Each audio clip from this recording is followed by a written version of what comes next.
কত বললো আজকে এটা? 2400 ভাই। 2400 টাকা। প্রিয় দর্শক, নিউ বাজার ইউটিউব চ্যানেলের পক্ষ থেকে সবাই আন্তরিক শুভেচ্ছা ও ভালোবাসা রইল। কেউ যদি অনলাইনে কোনো কিছু প্রয়োজন হয় অবশ্যই আপনারা কমেন্ট করতে পারেন বা মোবাইল করতে পারেন। তো যাই হোক, আজকে লক্ষ্মীপুর বাজার রসুনের আপডেটটা দিয়ে দেবো নিউ বাজারের পক্ষ থেকে। আমরা মাঝারি যে কোয়ালিটির রসুনটা দেখতে পাচ্ছি সেটা 2400 থেকে 2500 টাকা যাচ্ছে দাম, তাই না? একবারে ছোটোটা কী দাম যাচ্ছে? একবারে ছোটো কোয়ালিটি ভাইয়া 2800 টাকা। আর বড়োটা কী দাম দেখছেন? 2600-2700। 3200 গেছে শুনলাম। 3200 বাজার নাই তো? অনেকেই বলতে হবে 3200 বাজার গেছে। 2700-2800 সর্বোচ্চ বাজার। প্রিয় দর্শক, আমরা লক্ষ্মীপুর এসে দেখতেছি একই অবস্থায় কৃষকের অবস্থা আহাজারি।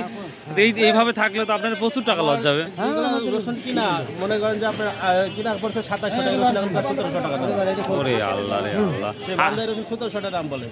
পুরাই লস। আচ্ছা, আর কি বিক্রি হয় আপনাদের এই লক্ষ্মীপুর বাজারে? পেঁয়াজ কোথায়? পেঁয়াজ কি আলাদা হাট নাই রসুন? ও, বিক্রি হয়ে গেছে না আছে পেঁয়াজ এখন? কোন হাটটা একটু বলেন আমার কষ্ট করে। হ্যাঁ, ওই গাছতলা না? ও আচ্ছা আচ্ছা, থ্যাংক ইউ। তো প্রিয় দর্শক, এই নিউ বাজার ইউটিউব চ্যানেলের পক্ষ থেকে আজকে আমরা লক্ষ্মীপুর নাটোরের আপডেট দিয়ে দিলাম রসুনের।